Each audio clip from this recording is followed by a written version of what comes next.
सभासदों, माननीय अध्यक्ष जी,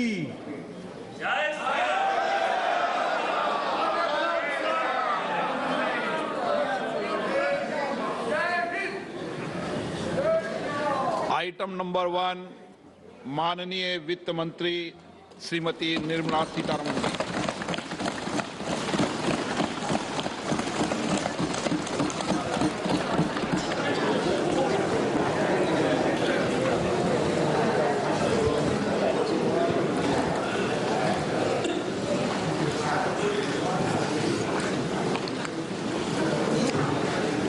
Honorable Speaker, I present the budget for 2023-2024. This is the first budget in Amrit Kal. This budget hopes to build on the foundation laid in the previous budget and the blueprint drawn for India at 100. We envision a prosperous and inclusive India in which the fruits of development will reach all sections and citizens, especially our youth, women, farmers, OBCs, scheduled castes and scheduled tribes. In the 75th year of our independence, the world has recognized the Indian economy as a bright star. Our current year's economic growth is estimated to be at 7%. It is notable that this is the highest among all the major economies. This is in spite of the massive slowdown globally caused by COVID-19 and the war. The Indian economy is therefore on the right track and despite a time of challenges, heading towards a bright future. Today, as Indians stand with their head held high and the world appreciates India's achievements and successes, we are sure that elders who had fought for India's independence will, with joy, bless us in our endeavors going forward as well. Our focus on wide-ranging reforms and sound policies implemented through Sabka Prayas, resulting in Jan Bhagidari and targeted support to those in need, helped us perform well in trying times. India's rising global profile is because of the several accomplishments: unique world-class digital public infrastructure, example, Aadhaar, CoWIN and UPI. COVID vaccination drive in unparalleled scale and speed. Proactive role in frontier areas such as achieving the climate-related goals, Mission Life and National Hydrogen Mission. During the COVID-19 pandemic, we ensured that no one goes to bed hungry with a scheme to supply free food grains to over 80 crore persons for 28 months. Continuing our commitment to ensure food and nutritional security, we are implementing from 1st January 2023 a scheme to supply free food grain to all Antyodaya and priority households for the next 1 year. Under PM Garib Kalyan Anna Yojana, the entire expenditure of about 2 lakh crore will be borne by the central government. In these times of global challenges, the G20 presidency gives us a unique opportunity to strengthen India's role in the world economic order. With the theme of Vasudhaiva Kutumbakam, we are steering an ambitious, people-centric agenda to address global challenges and to facilitate sustainable economic development. The government's efforts since 2014 have ensured for all citizens a better quality of life and life of dignity. The per capita income has more than doubled to 1.97 lakh rupees. In these 9 years, the Indian economy has increased in size from being 10th to 5th largest in the world. We have significantly improved our position as well as a well-governed and innovative country with a conducive environment for business as reflected in several global indices. We have made a significant progress in many sustainable development goals. The economy has become a lot more formalized as reflected in the EPFO membership, more than doubling to 27 crore and rupees 7,400 crore digital payments of 126 lakh crore rupees through UPI in 2022. The efficient implementation of many schemes with universalization of targeted benefits has resulted in inclusive development. Some of the schemes are 11.7 crore household toilets under Swachh Bharat mission, which is achieved, 9.6 crore LPG connections under Ujjwala, 220 crore COVID vaccination of 102 crore persons, 47.8 crore PM Jan Dhan bank accounts, insurance cover for 44.6 crore persons under PM Suraksha Bima and PM Jeevan Jyoti Yojana, and cash transfer of 2.2 lakh crores of rupees to 11.4 crore to over 11.4 crore farmers under PM Kisan Samman Nidhi. Our vision for the Amrit Kal includes technology-driven and knowledge-based economy with strong public finances and a robust financial sector. To achieve this, Jan Bhagidari through Sabka Saath, Sabka Prayas is essential. The economic agenda for achieving this vision focuses on three things. First, facilitating ample opportunities for citizens, especially the youth, to fulfill their aspirations. Second, providing strong impetus to growth and job creation. And third, strengthening macroeconomic stability. To service these focus areas in our journey to India at 100, we believe that the following 4 opportunities can be transformative during Amrit Kal. Economic empowerment of women. Deen Dayal Antyodaya Yojana National Rural Livelihood Mission has achieved remarkable success by mobilizing rural women into 81 lakh self-help groups. We will enable these groups to reach the next stage of economic empowerment through formation of large producer enterprises or collectives, with each having several thousand members and managed professionally. They will be helped with raw materials supply and for better design, quality, branding and marketing of their products. Through supporting these policies, they will be enabled to scale up their operations to serve the large consumer markets, as has been the case with the several startups growing into unicorns. PM Vishwakarma Kaushal Samman, PM Vikas. For centuries, traditional artisans and craftspeople who work with their hands using tools have brought renown for India. They're generally referred to as Vishwakarma.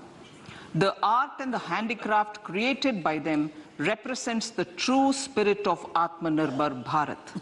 For the first time, A package of assistance for them has been conceptualized. The new scheme will enable them to improve the quality, scale, and reach of their products, integrating them with the MSME value chain.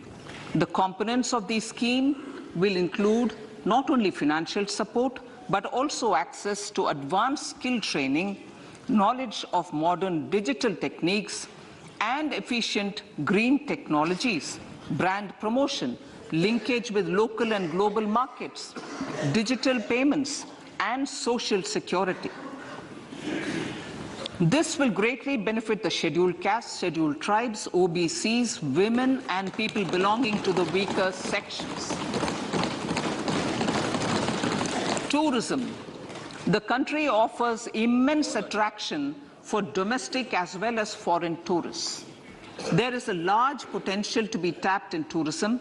The sector holds huge opportunities for jobs and entrepreneurship for youth in particular.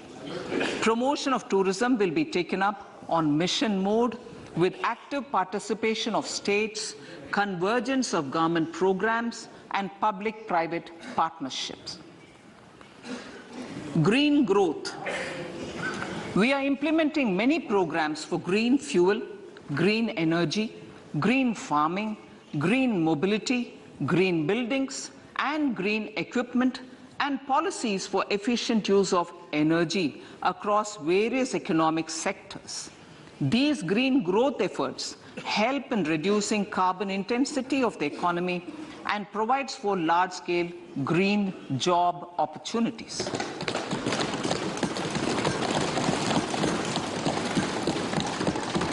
Priorities of this budget. The budget adopts the following 7 priorities. They complement each other and act as the Saptarishi guiding us through the Amritkal. Inclusive development, reaching the last mile, infrastructure and investment, unleashing the potential, green growth, youth power, and financial sector. I now speak on the priority number 1, inclusive development. The government's philosophy of Sabka Saath, Sabka Vikas has facilitated inclusive development covering in specific farmers, women, youth, OBCs, scheduled castes, scheduled tribes, Divyangjan, and economically weaker sections, and overall priority for the underprivileged, Vanchiton ko Variyata. There has also been a sustained focus on Jammu Kashmir, Ladakh, and the Northeast. This budget builds on those efforts. Digital public infrastructure for agriculture. Digital public infrastructure for agriculture will be built as an open source, open standard, and interoperable public good. This will enable inclusive farmer-centric solutions through relevant information services for crop planning and health, improved access to farm inputs, credit and insurance, help for crop estimation, market intelligence, and support for growth of agri-tech industry and startups.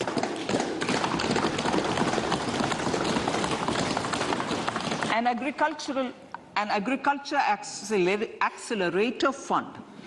An agriculture accelerator fund will be set up to encourage agri-startups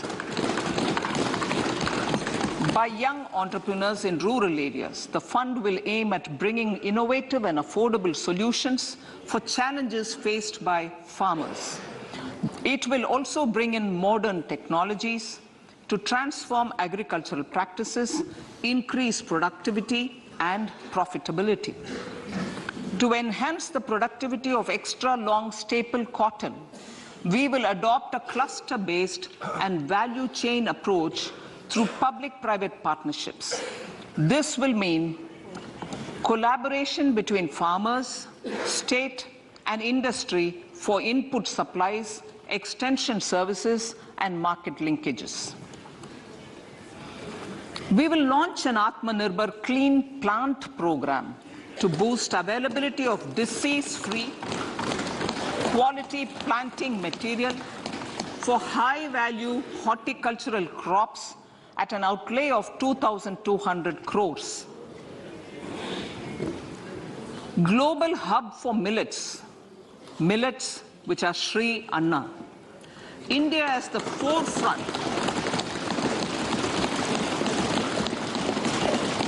India is at the forefront of popularizing millets, whose consumption furthers nutrition, food security, and welfare of farmers, said the Honorable Prime Minister.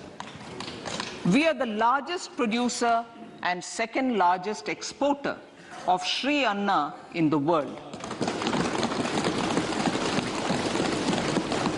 We grow several types of Sri Anna, such as Sri Anna Jowar, Sri Anna Ragi, Sri Anna Bajra, Sri Anna Kutu, Ramdana, Kangni, Kutni, Kutki, Kodo, China, and Sama. These have a number of health benefits and have been an integral part of our food for centuries. I acknowledge with pride the huge service done by small farmers in contributing to the health of fellow citizens by growing these Sri Anna.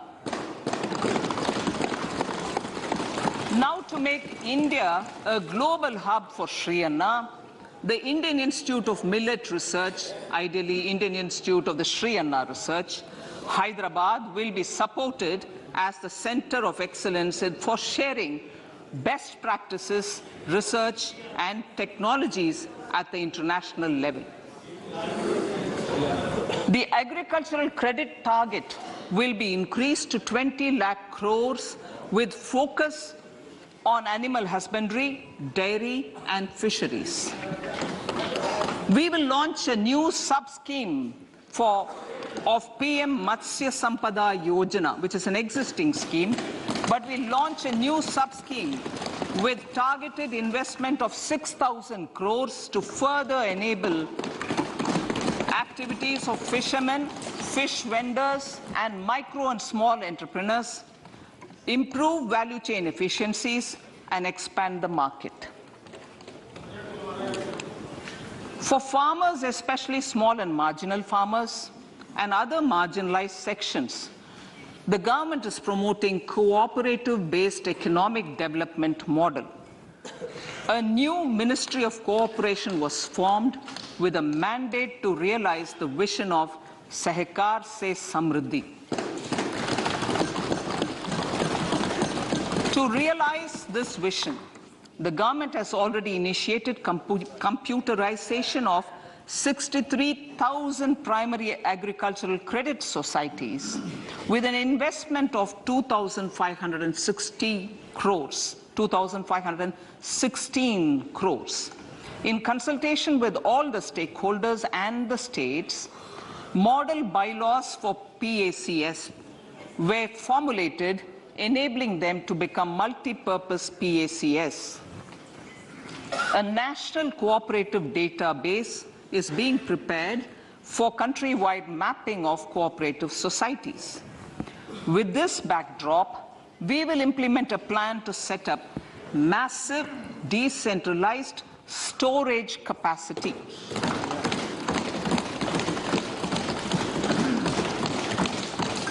This will help farmers store their produce and realize remunerative prices through sale at appropriate times. The government will also facilitate setting up of a large number of multi-purpose cooperative societies, primary fishery societies, and dairy cooperative societies in uncovered panchayat and villages in the next 5 years.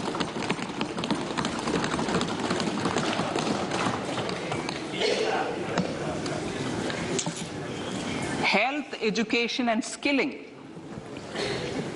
157 new nursing colleges will be established in co-location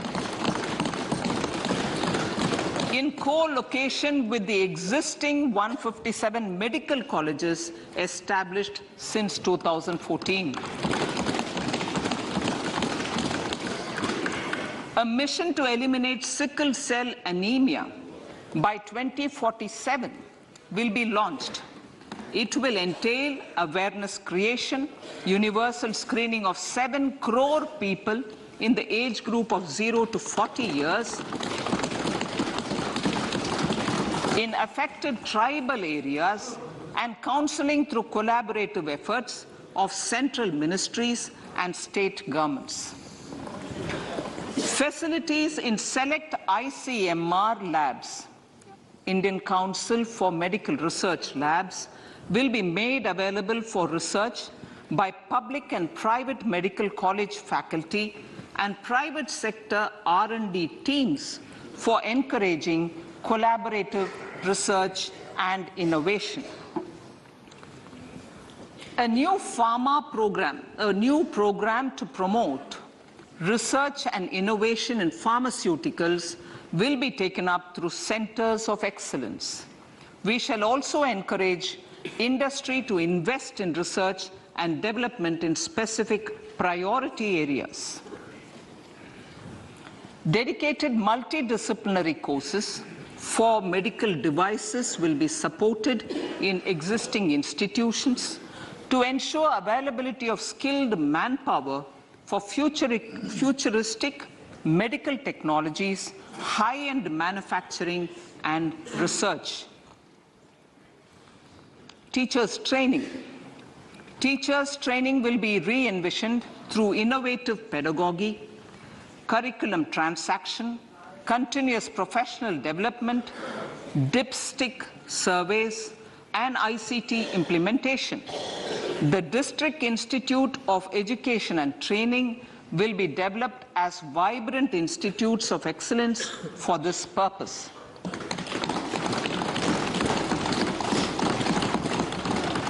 National Digital Library for Children and Adolescents. A National Digital Library for Children and Adolescents will be set up for facilitating availability of quality books across geographies, languages, genres, and levels, and device-agnostic accessibility. States will be encouraged to set up physical libraries for them at panchayat and ward levels and provide infrastructure for accessing the National Digital Library resources.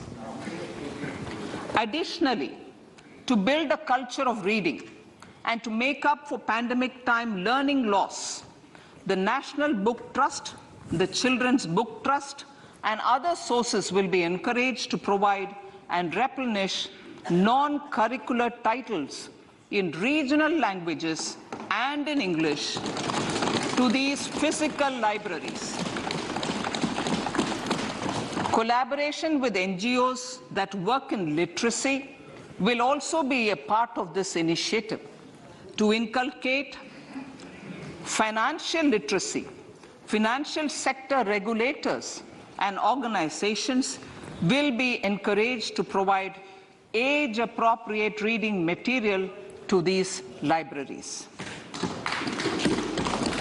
I move to priority 2, reaching the last mile. Prime Minister Vajpayee's government had formed the Ministry of Tribal Affairs and the Department of Development of Northeast Region to provide a sharper focus to the objective of reaching the last mile. Our government has formed the ministries of Ayush, Fisheries, Animal Husbandry and Dairying, Skill Development, Jal Shakti and Cooperation. Building on the success of the Aspirational Districts program, the government has recently launched the Aspirational Blocks program, covering 500 blocks for saturation of essential government services across multiple domains such as health, nutrition, education, agriculture, water resources, financial inclusion, skill development, and basic infrastructure. Manya Speaker, sir, Pradhan Mantri PBTG, which is Primitive Vulnerable Tribal Groups Development Mission, is being launched. To improve socio-economic conditions of the particularly vulnerable tribal groups, the PBTGs as we refer them to, Pradhan Mantri PBTG Development Mission will be launched. This will saturate PBTG families and habitations with basic facilities such as safe housing, clean drinking water and sanitation, improved access to education, health, nutrition, road and telecom connectivity, and sustainable livelihood opportunities. An amount of 15,000 crores will be made available to implement the mission in the next 3 years under the Development Action Plan for the Scheduled Tribes. Ekalavya Model Residential Schools. In the next 3 years, Center will recruit 38,800 teachers and support staff for the 740 Ekalavya Model Residential Schools, which is serving 3.5 lakh tribal students.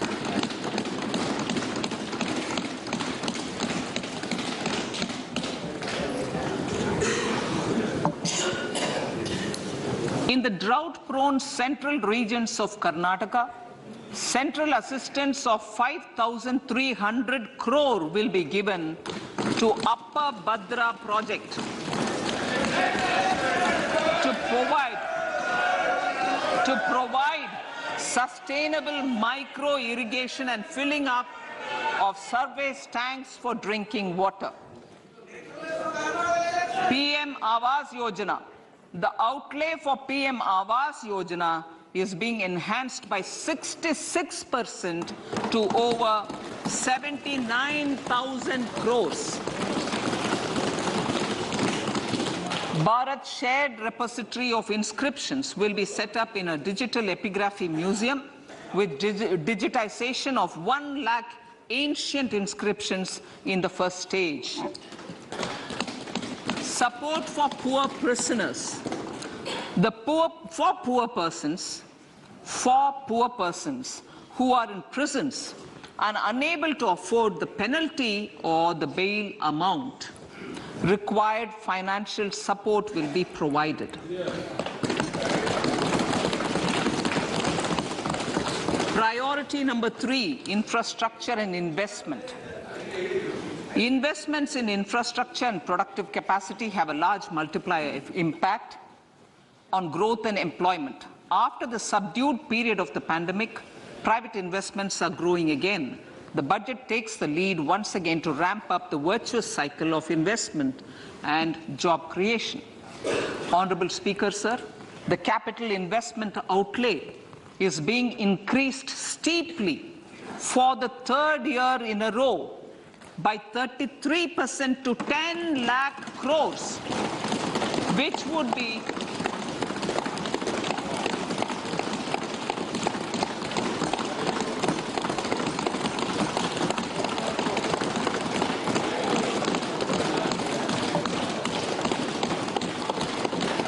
which would be 3.3% of GDP. This will almost be 3 times the outlay made in 2019-20.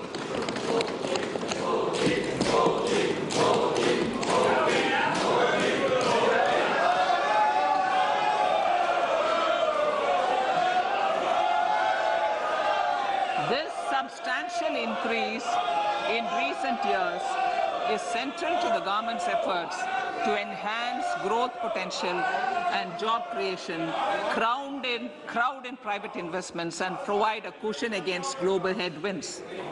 The direct capital investment by the center is complemented by the provision made for creation of capital assets through grants and aids to state. The effective capital expenditure of the center is budgeted at 13.7 lakh crore rupees, which will be 4.5% of GDP. Support to state governments for capital investment.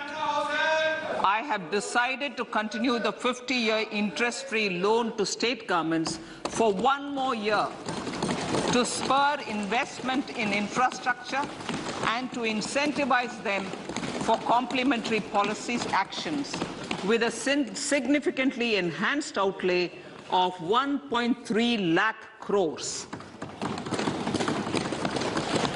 The newly established Infrastructure Finance Secretariat will assist all stakeholders for more private investment in infrastructure, including railways, roads, urban infrastructure and power, which are predominantly depend on public resources. The harmonized master list of infrastructure will be reviewed by an expert committee for recommending the classification and financing framework suitable for Amrit Kal. A capital outlay, I'm talking about railways now, sir, Honorable Speaker, railways. A capital outlay of 2.40 lakh crores has been provided for the railways. This is the highest ever outlay this highest ever outlay is about 9 times the outlay made in 2013-14. 100 critical transport infrastructure projects for last and first mile connectivity for ports, coal, steel, fertilizer and food grain sectors have been identified. They will be taken up on priority with investment of 75,000 crores, including 15,000 crore from private sources. 50 additional airports, heliports, water aerodromes, and advanced landing grounds will be revived for improving regional air connectivity.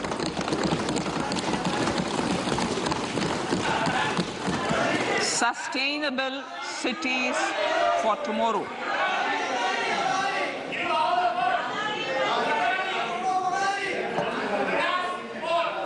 States and cities will be encouraged to undertake urban planning reforms and actions to transform our cities into sustainable cities of tomorrow. This means efficient use of land resources, adequate resources for urban infrastructure, transit-oriented development, enhanced availability and affordability of urban land and opportunities for all.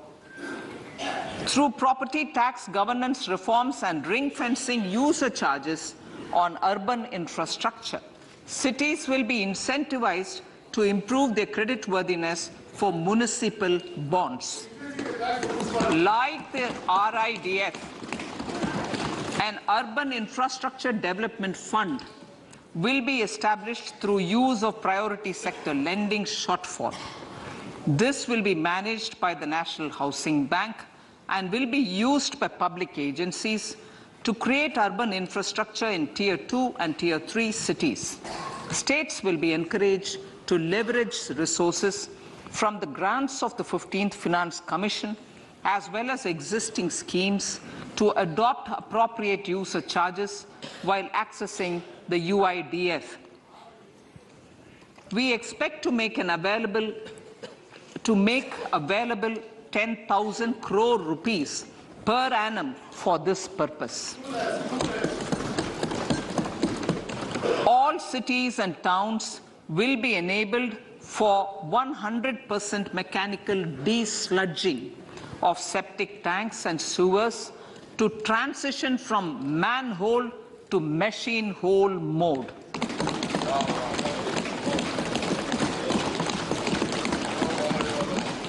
Enhanced focus will be provided for scientific management of dry and wet waste. Honorable Speaker, sir, our Prime Minister had said, good governance is the key to a nation's progress. Our government is committed to providing a transparent and accountable administration which works for the betterment and welfare of common citizens. Mission Karma Yogi. Under Mission Karma Yogi, centre, states and the union territories are making and implementing capacity building plans for civil servants. The government has also launched an integrated online training platform, I Got Karma Yogi, to provide continuous learning opportunities for lakhs of government employees to upgrade their skills and facilitate people-centric approach. Sir, for enhancing ease of doing business, more than 39,000 compliances have been reduced and more than 3,400 legal provisions have been decriminalized. For furthering the trust-based governance, we have introduced the Jan Vishwas Bill to amend 42 central acts. This budget proposes a series of measures to unleash the potential of our economy. Centers of Excellence for Artificial Intelligence. For realizing the vision of Make AI in India and Make AI Work for India, 3 Centers of Excellence for Artificial Intelligence will be set up in top educational institutions. Leading industry players will partner in conducting interdisciplinary research, develop cutting-edge applications, and scalable problem solutions in the areas of agriculture, health, and sustainable cities. This will galvanize an effective AI ecosystem and nurture quality human resources in the field. National Data Governance Policy. To unleash innovation and research by startups and academia, a national data governance policy will be brought out. This will enable access to anonymized data. The KYC process will be simplified, adopting a risk-based instead of one-size-fits-all approach. The financial sector regulators will also be encouraged to have a KYC system fully amenable to meet the needs of digital India. One-stop solution for identity and address updating.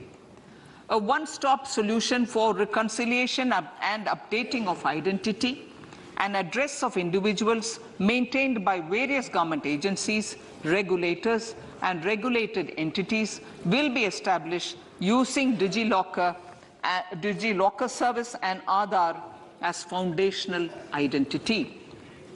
Speaker, sir, common business identifier. For the business establishments required to have a permanent account number, the PAN will be used as the common identifier for all digital systems of specified government agencies. This will bring ease of doing business, and it will be facilitated through a legal mandate. For obviating the need for separate submission of same information to different government agencies, a system of unified filing process will be set up. Such filing of information or return in simplified forms on a common portal will be shared with other agencies as per the filer's choice. Vivad Se Vishwas 1. Relief for MSMEs. In cases of failure by MSMEs to execute contracts during the COVID period, 95% of the forfeited amount relating to the bid or performance security will be returned to them by government and government undertakings. This will provide relief to the MSMEs. Vivad Se Vishwas 2, settling contractual disputes. To settle contractual disputes of government and government undertakings wherein arbitral award is under challenge in a court, a voluntary settlement scheme with standardized terms will be introduced. This will be done by offering graded settlement terms depending on pendency level of the dispute. The state support mission of Niti Aayog will be continued for 3 years for our collective efforts towards national priorities. Result-based financing. To better allocate scarce resources for competing development needs, the financing of select schemes will be changed on a pilot basis from input-based to result-based. E-courts. For efficient administration of justice, Phase 3 of e-courts projects Phase 3 of the e-courts project will be launched with an outlay of 7,000 crores. Fintech services in India have been facilitated by our digital public infrastructure, including Aadhaar, PM Jan Dhan Yojana, Video, KYC, India Stack, and UPI. To enable more fintech innovative services, the scope of documents available in DigiLocker for individuals will be expanded.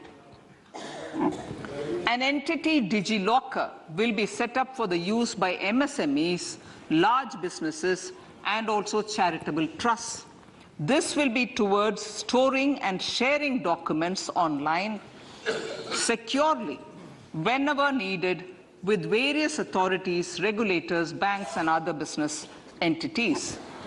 5G services. 100 labs for developing applications using 5G services will be set up in engineering institutions.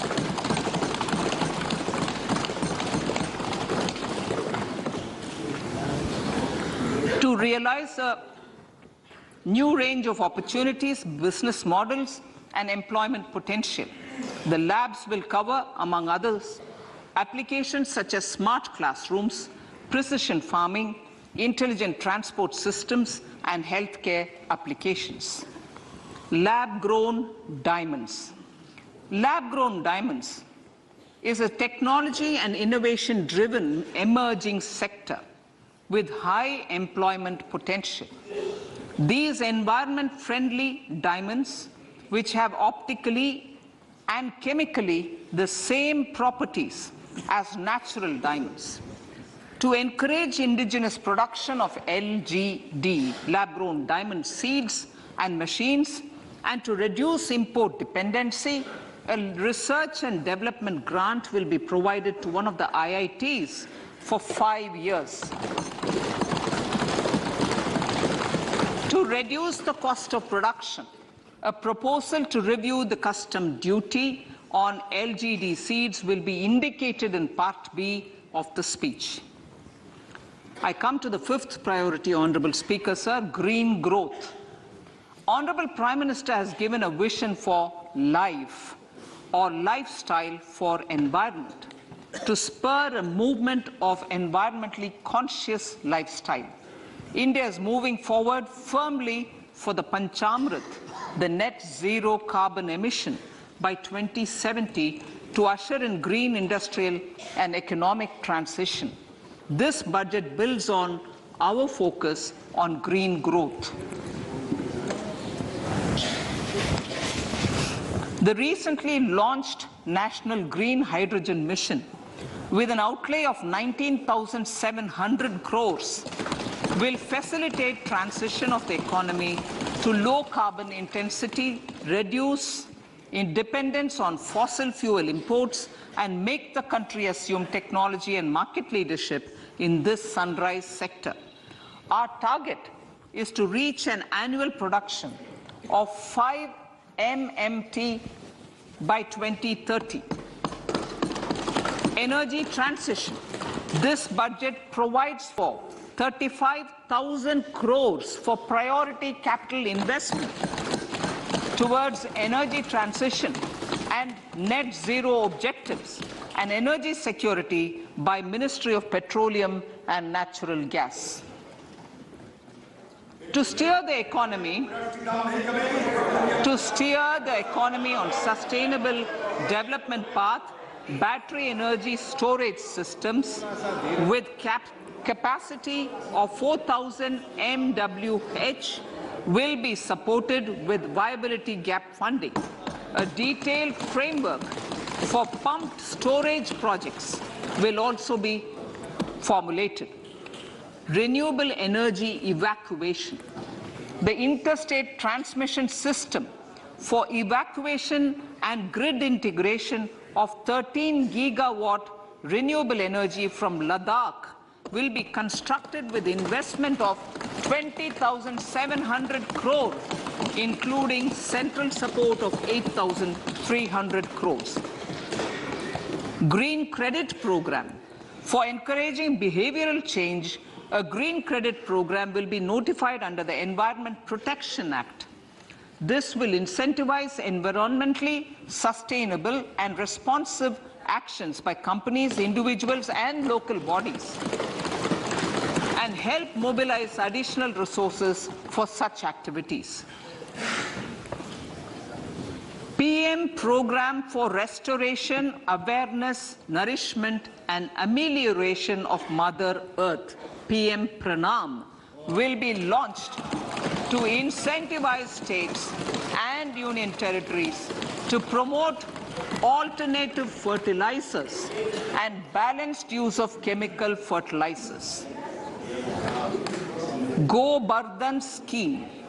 500 new waste to wealth plants under Go Bardhan, galvanizing organic bio-agro resources done. Go Bardhan scheme will be established for promoting circular economy. These will include 200 compressed biogas plants, including 75 plants in urban areas, and 300 community or cluster-based plants at a total investment of 10,000 crores. I will refer to this in Part B also. In due course, a 5% CBG mandate will be introduced for all organizations marketing natural and biogas. For collection of biomass and distribution of biomanure, appropriate fiscal support will also be provided. Bharatiya Prakritik Kheti Bio-Input Resource Centers. Over the next 3 years, we will facilitate 1 crore farmers to adopt natural farming. For this, Honorable Speaker, 10,000 bio-input resource centers will be set up, creating a national level distributed micro-fertilizer and pesticide manufacturing network. Mishti.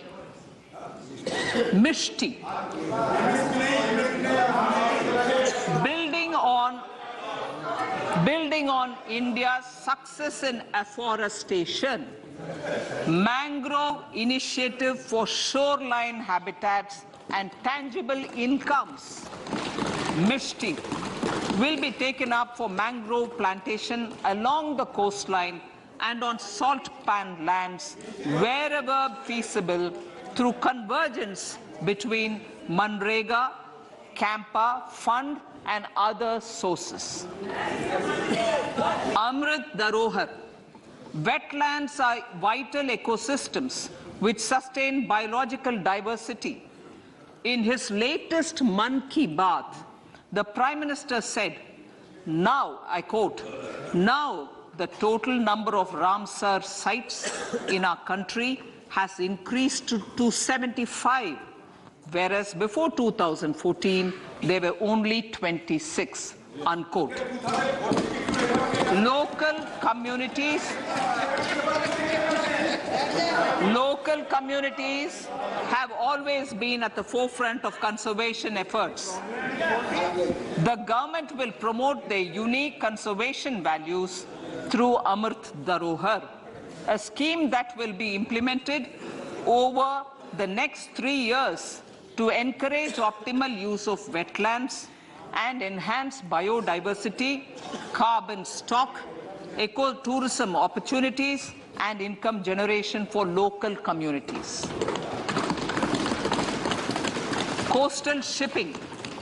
Coastal shipping will be promoted as the energy efficient and lower cost mode of transport, both for passengers and freight, through PPP mode with viability gap funding. Vehicle replacement. Vehicle replacement is an important continuing policy, replacing the old political,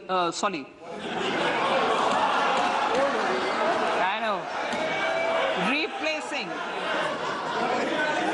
absolutely, thank you. Replacing old polluting vehicles. Maybe applicable, right?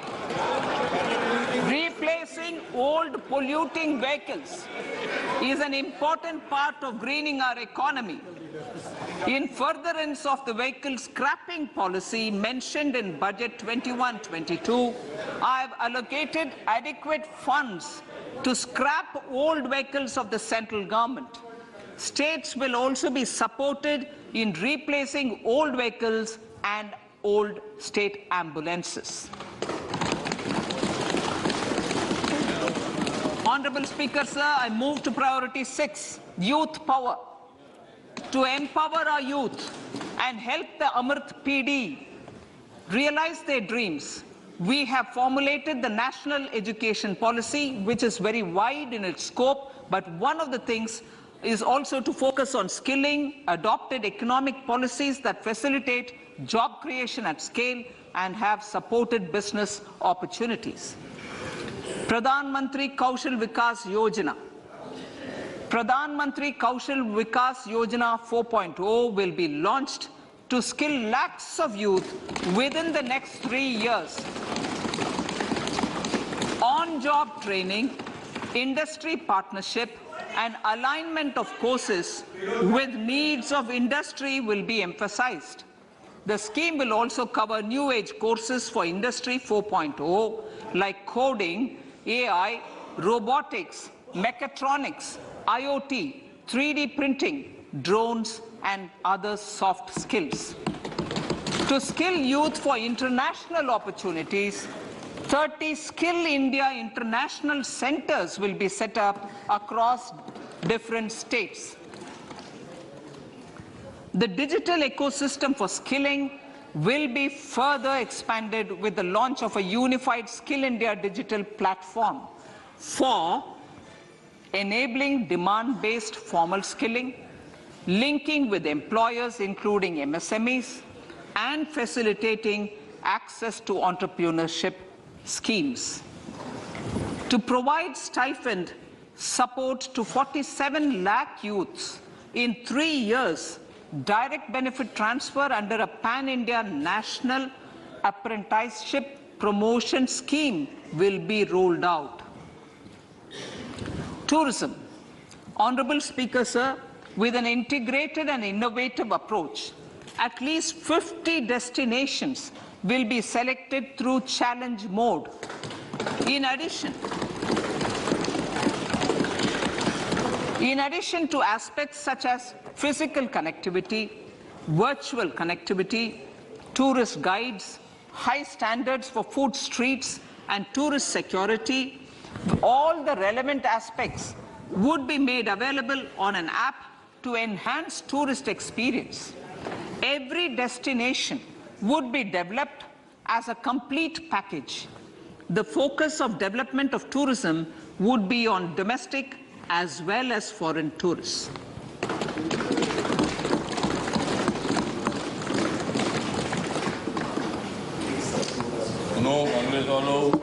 Sector-specific skilling and entrepreneurship development will be dovetailed to achieve the objectives of Dekho Apna Desh initiative. This was launched as an appeal by the Honorable Prime Minister to the middle class to prefer domestic tourism over international tourism. The integrated development of theme-based tourist circuits, the Swadesh Darshan scheme, was also launched. Under the Vibrant Villages program, tourism infrastructure and amenities will be facilitated in border villages. Unity Mall. States will be encouraged to set up a Unity Mall in their state capital or most prominent tourism center or the financial capital for promotion and sale of their one district, one product and GI products and other handicraft products, and for providing space for such products of all other states as well. Sir, priority number 7, financial sector. Our reforms in the financial sector and innovative use of technology have led to financial inclusion at scale, better and faster service delivery, ease of access to credit, and participation in financial markets. This budget proposes to further these measures. Credit guarantee for MSMEs. Last year, I proposed revamping of the credit guarantee scheme for the MSMEs. I am happy to announce that the revamped scheme will take effect from 1st April 2023 through infusion of 9,000 crores in the corpus.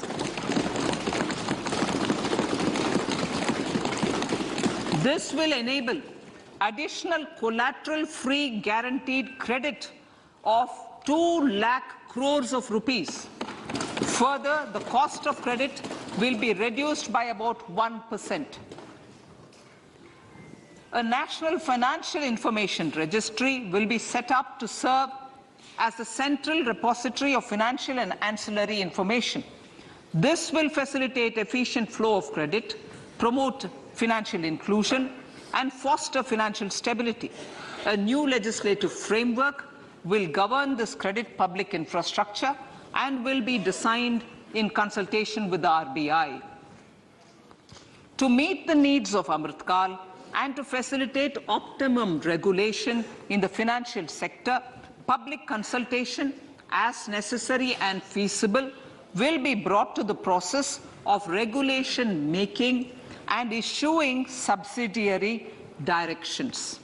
To simplify, to ease, and to reduce cost of compliance, financial sector regulators will be requested to carry out a comprehensive review of existing regulations. For this, they will consider suggestions from public and regulated entities. Time limits to decide the application under various regulations will also be laid down. Honorable Speaker, sir, to enhance business activities in GIFT IFSC, the following measures will be taken. Delegating powers under the SEZ Act to the IFSCA to avoid dual regulation. Setting up a single window IT system for registration and approval of IFSCA, SEZ authorities, GSTN, RBI, SEBI, and IRDAI. Permitting acquisition financing by IFSC banking units of foreign banks. Establishing a subsidiary of Exim Bank for trade refinancing. Amending IFSCA Act for statutory provisions for arbitration, ancillary services, and avoiding dual regulation under the SEZ Act, and recognizing offshore derivative instruments as valid contracts. Honorable Speaker, sir, data embassy. For countries looking for digital continuity solutions, we will facilitate setting up of their data embassies in GIFT IFSC.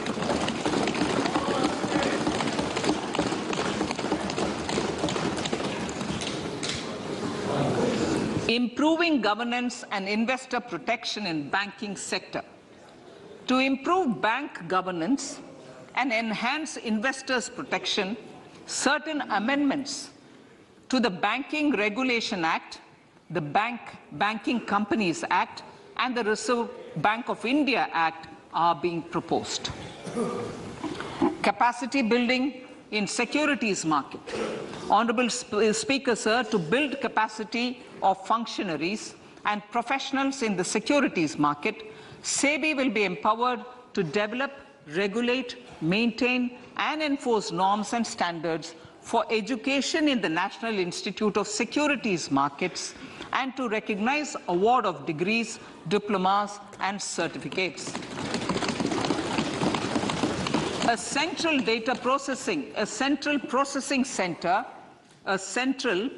center will be set up for faster response to companies through centralized handling of various forms filed with field officers under the Companies Act. Reclaiming of shares and dividends. For investors to reclaim unclaimed shares and unpaid dividends from the Investor Education and Protection Fund Authority with ease, from the Investor Education and Protection Fund Authority with ease, an integrated IT portal will be established. Digital payments continue to find wide acceptance. In 2022, they show an increase of 76% in transactions and 91% in value. Fiscal support for this digital public infrastructure will continue in 2023-2024. Azadi Ka Amrit Mahotsav, Mahila Samman Bachat Patra. For commemorating Azadi Ka Amrit Mahotsav, a one-time new small savings scheme, Mahila Samman Savings Patra or Savings Certificate, Mahila Samman Savings Certificate will be made available for a 2-year period up to March 2025. This will offer deposit facility up to 2 lakh in the name of a woman or girls for a tenure of 2 years at fixed interest rate of 7.5% with partial withdrawal option. Senior citizens. The maximum deposit limit for senior citizens savings scheme will be enhanced from 15 lakh to 30 lakhs of rupees. The maximum deposit limit for monthly income account scheme will be enhanced from 4.5 lakh to 9 lakh for single account and from 9 lakh to 15 lakh for joint account. Honorable Speaker, sir, fiscal management. 50 years interest-free loan to states. The entire 50-year loan to states has to be spent on capital expenditure within 2023-24. Most of this will be at the discretion of the states, but a part will be conditional on states increasing their actual capital expenditure. Parts of the outlay will also be linked to or allocated for the following purposes: scrapping old government vehicles, urban planning reforms and actions, financing reforms in urban local bodies to make them creditworthy for municipal bonds, housing for police personnel above or as part of the police station, constructing unity malls, children and adolescent libraries and digital infrastructure, and state share of capital expenditure of central schemes. Honorable Speaker, sir, fiscal deficit of states. States will be allowed a fiscal deficit of 3.5% of GSDP, of which 0.5% will be tied to power sector reforms. Revised estimates 2022 to 2023. The revised estimate, Honorable Speaker, sir, of the total receipts other than borrowing is 24.3 lakh crores, of which the net tax receipts are 20.9 lakh crores. The revised estimate of the total expenditure is 41.9 lakh crores of rupees, of which the capital expenditure is about 7.3 lakh crores. The revised estimate of the fiscal deficit is 6.4% of GDP, adhering to the budget estimate. So budget estimates of 2023-24. Coming to 2023-24, the total receipts other than borrowings and the total expenditure are estimated at 27.2 lakh crores and 45 lakh crores respectively. The net tax receipts are estimated at 23.3 lakh crores. The fiscal deficit is estimated to be 5.9% of the GDP. In my budget speech for 21-22, I had announced that we plan to continue the path of fiscal consolidation, reaching a fiscal deficit of below 4.5% by 2025-26, with a fairly steady decline over the period. We have adhered to this path, and I reiterate my intention to bring the fiscal deficit below 4.5% of GDP by 2025-26. To finance the fiscal deficit in 2023-24, the net market borrowings from dated securities are estimated at 11.8 lakh crores. The balance financing is expected to come from small savings and other sources. The gross market borrowings are estimated at 15.43 lakh crores of rupees. Honorable Speaker, sir, I now move to Part B.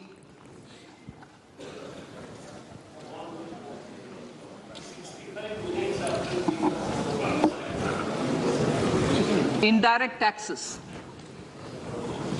My indirect tax proposals will aim to promote exports, boost domestic manufacturing, enhance domestic value addition, encourage green energy and mobility. A simplified tax structure with fewer tax rates helps in reducing compliance burden and improving tax administration. I propose to reduce the number of basic customs duty rates on goods other than textiles and agriculture from 21 to 13. As a result, there are minor changes in the basic custom duties, cesses and surcharges on some items including toys, bicycle, automobiles and naphtha. Green mobility.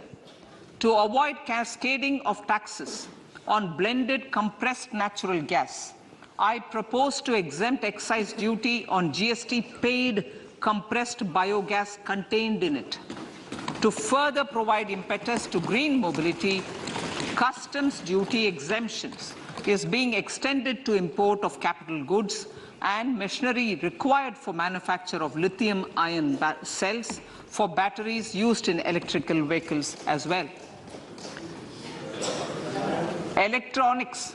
As a result of various initiatives of the government, including phased manufacturing program, mobile phone production in India has increased from 5.8 crore units valued at about 18,900 crore in 2014-15 to 31 crore units valued at 2,75,000 crore in the last financial year.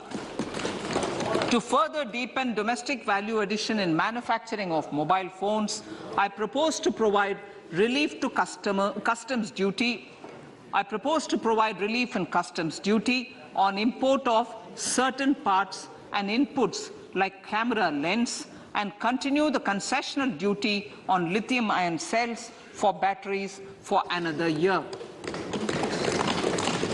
Similarly, to promote value addition in manufacture of televisions, I propose to reduce the basic customs duty on parts of open cells of TV panels to 2.5%. Electrical. To rectify inversion of duty structure, and encourage manufacturing of electric kitchen chimneys, the basic custom duty on electric kitchen chimney is being increased from 7.5% to 15%, and that on heat coils for these is proposed to be reduced from 20% to 15%. Chemicals and petrochemicals. Denatured ethyl alcohol is used in chemical industry. I propose to exempt basic customs duty on it. This will also support the ethanol blending program and facilitate an endeavor for energy transition.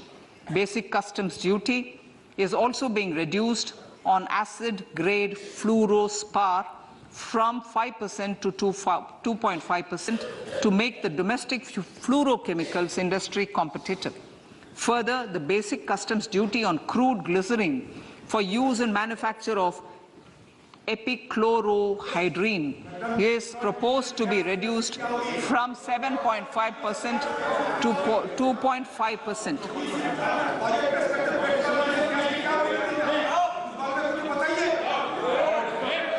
Marine products.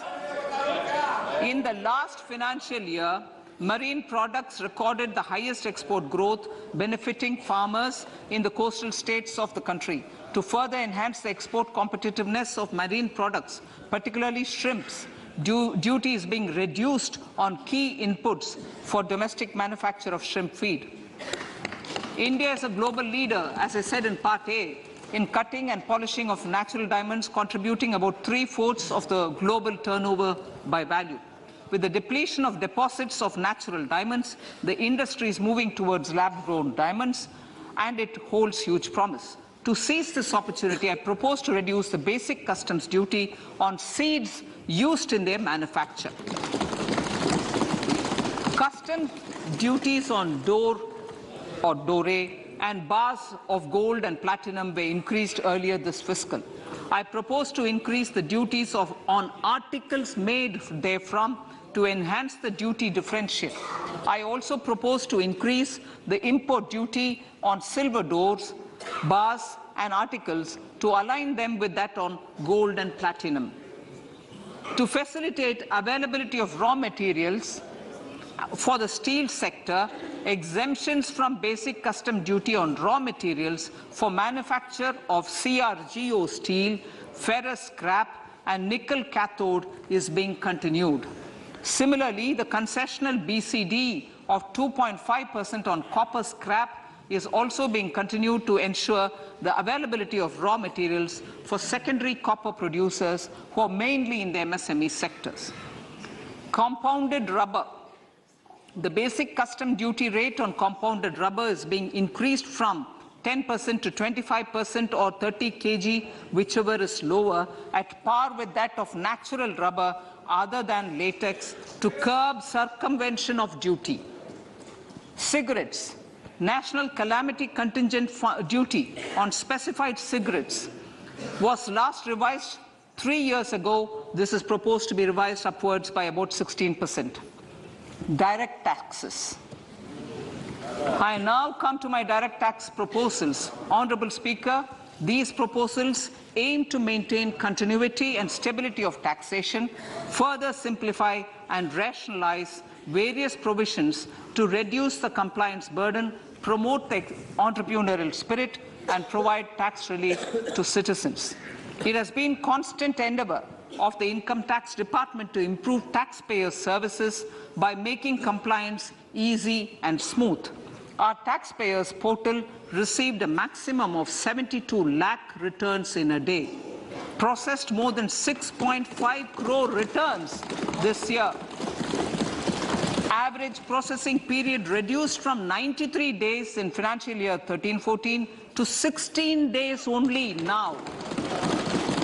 And 45% of the returns were processed within 24 hours.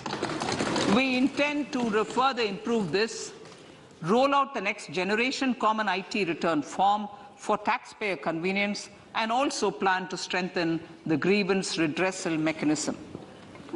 MSMEs and professionals. MSMEs are growth engines of our economy.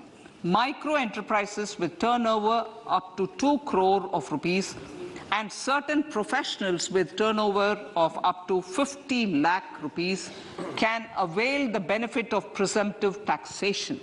I propose to provide enhanced limits of 3 crore and 75 lakh respectively to the taxpayers whose cash receipts are no more than 5%. Whose cash receipts are no more than 5%. Moreover, to support MSMEs in timely receipt of payments, I propose to allow deduction for expenditure incurred on payments made to them only when payment is actually made. Cooperation. Cooperation is a value to be cherished. In realizing our Prime Minister's goal for Sehkar Se Samriddhi and his resolve to connect the spirit of cooperation with the spirit of Amrit Kal, in addition to the measures proposed in Part A, I have a slew of proposals for the cooperation sector. First, new cooperatives that commence manufacturing activities till 2024, 31st March, shall get the benefit of a lower tax rate of 15%, as is presently available to new manufacturing companies. Secondly, I propose to provide an opportunity to sugar cooperatives to claim payments made to sugarcane farmers for the period prior to the assessment year 2016-17 as expenditure. This is expected to provide them a relief of almost 10,000 crores. Thirdly, I am providing a higher limit of 2 lakh per member for cash deposits to loans in cash by primary agricultural cooperative societies and primary cooperative agriculture and rural development banks. I repeat that. Thirdly, I am providing a higher limit of 2 lakh per member for cash deposits to and loans in cash by primary agricultural cooperative societies and primary cooperative agricultural and rural development banks. Similarly, a higher limit of 3 crore for TDS on cash withdrawal is being provided to cooperative societies. Startups.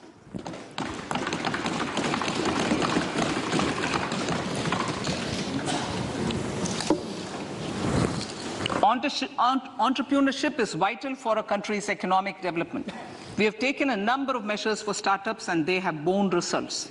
India is now the third largest ecosystem for startups globally and ranks second in innovation quality among middle-income countries.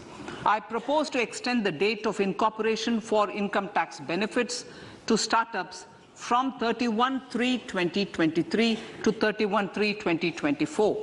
I further propose to provide the benefit of carry forward of losses on change of shareholding of startups from 7 years of incorporation to 10 years.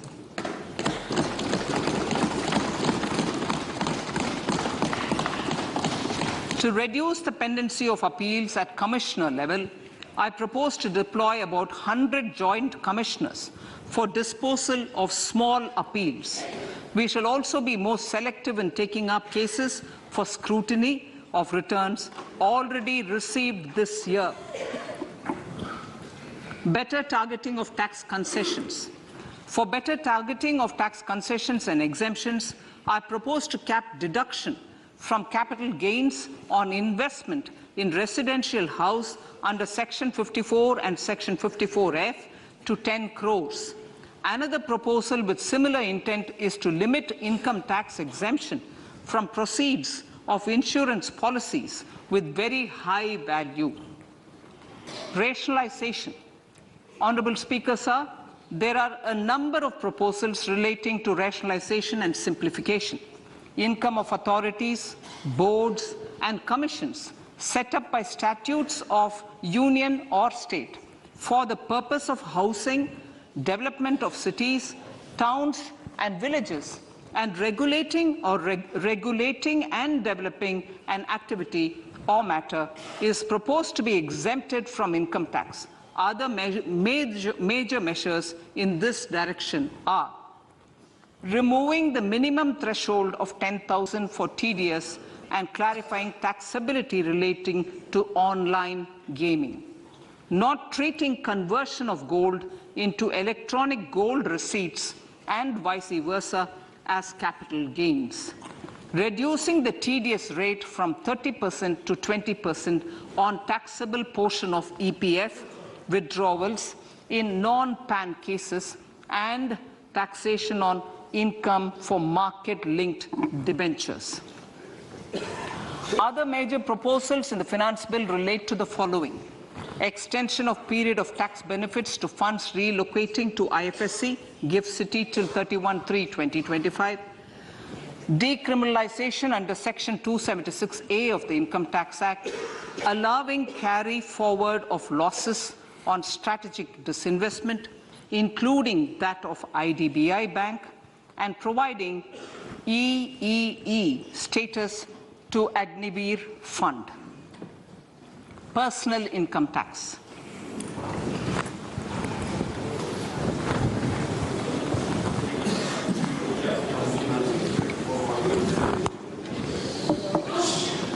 Now I come to what everyone is waiting for.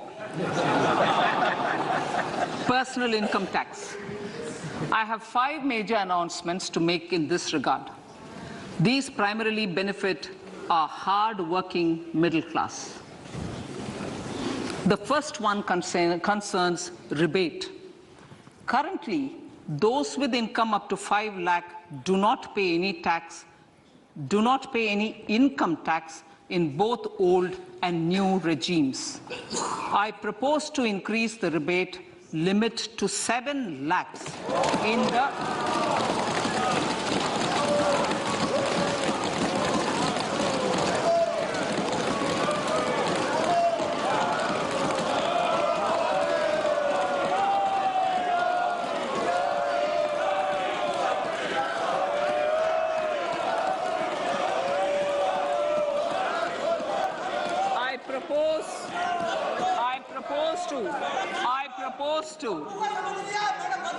I propose to increase the rebate limit to 7 lakh in the new tax regime.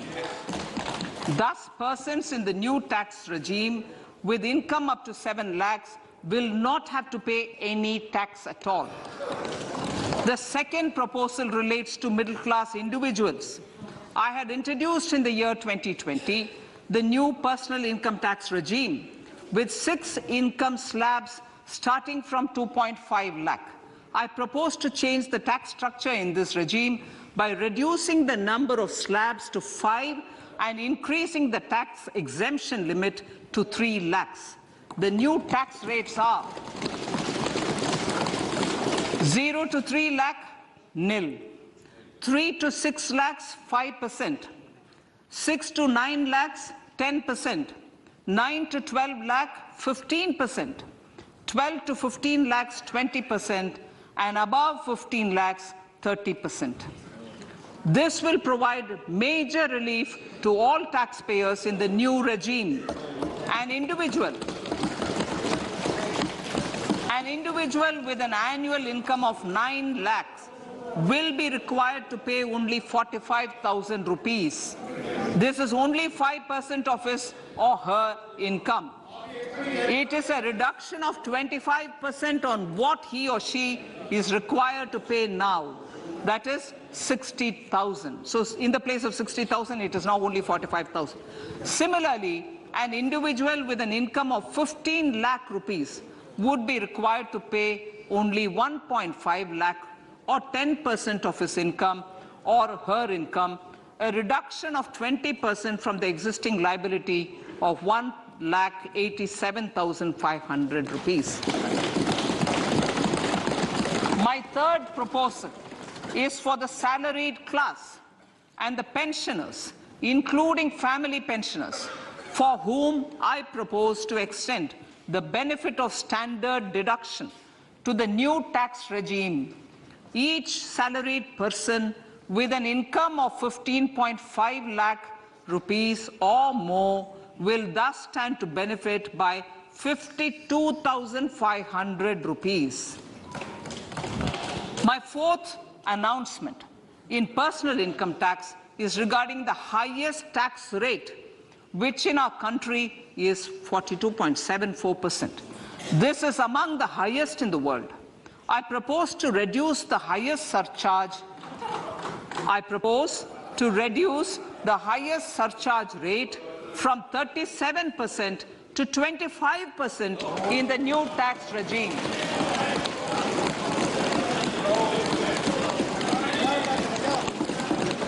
This would result in reduction of the maximum rate.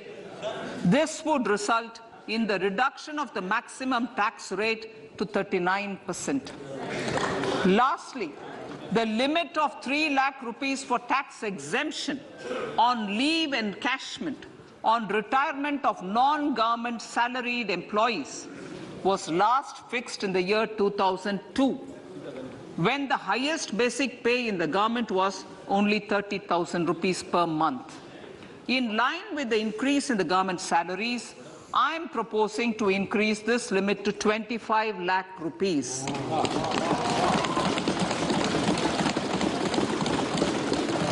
We are also making the new income tax regime as the default tax regime. However, citizens will continue to have the option to avail the benefit of the old tax regime. Apart from these, I am also making some other changes as given in the annexure. As a result of these proposals, revenue of about 38,000 crore to 37,000 crore in direct taxes and rupees 1,000 crore in indirect taxes will be foregone, while revenue of about 3,000 crore will be additionally mobilized. Thus, the total revenue foregone is about 35,000 crores annually. Honorable Speaker, sir, with these words, I commend the budget to this August House.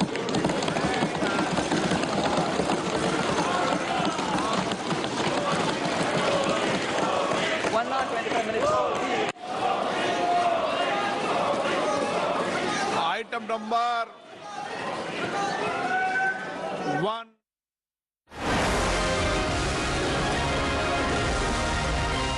लहलहाती फसल, भरे पूरे खेत खलिहान, हर किसान का बस यही अरमान। लेकिन कभी बारिश, कभी बिजली, कभी ओला, कभी सूखा। भैया खेती में तो जोखिम रहता ही है, अब क्या करें? अब प्रकृति का कोनो उपाय है का? प्रकृति का तो नहीं, मगर नुकसान का उपाय है। अच्छा? हाँ, AIC से फसल बीमा। फसल बीमा? मतलब मामूली सा प्रीमियम दो और बड़ी चिंता से मुक्ति पाओ। जब AIC का है साथ दो, ना फिक्र की बात। Agriculture insurance company of India limited. AIC। Check. जाना पड़ेगा। अरे गेम छोड़ के 1 महीना हो गया कंप्लेंट किए हुए, बैंक रिफंड ही नहीं कर रहा है। कंप्लेंट करनी है। अरे बैठिए यहीं से कर लीजिए RBI के ऑम्बुड्समैन को। कैसे? RBI अधिकृत बैंक, NBFC या डिजिटल लेन-देन के जितने भी प्लेटफॉर्म्स हैं, उनकी शिकायत आप कर सकते हैं घर बैठे बैठे। RBI के CM स्पॉट पर ये हो गया चेकमेट। कंप्लेंट करेंगे क्या? RBI कहता है जानकार बनिए, सतर्क रहिए। लहलहाती फसल, भरे पूरे खेत खलिहान, हर किसान का बस यही अरमान। लेकिन कभी बारिश, कभी बिजली, कभी ओला, कभी सूखा। भैया खेती में तो जोखिम रहता ही है, अब क्या करें? अब प्रकृति का कोनो उपाय है का? प्रकृति का तो नहीं, मगर नुकसान का उपाय है। अच्छा? हाँ, AIC से फसल बीमा। फसल बीमा? मतलब मामूली सा प्रीमियम दो और बड़ी चिंता से मुक्ति पाओ। जब AIC का है साथ दो, ना फिक्र की बात। Agriculture insurance company of India limited. AIC।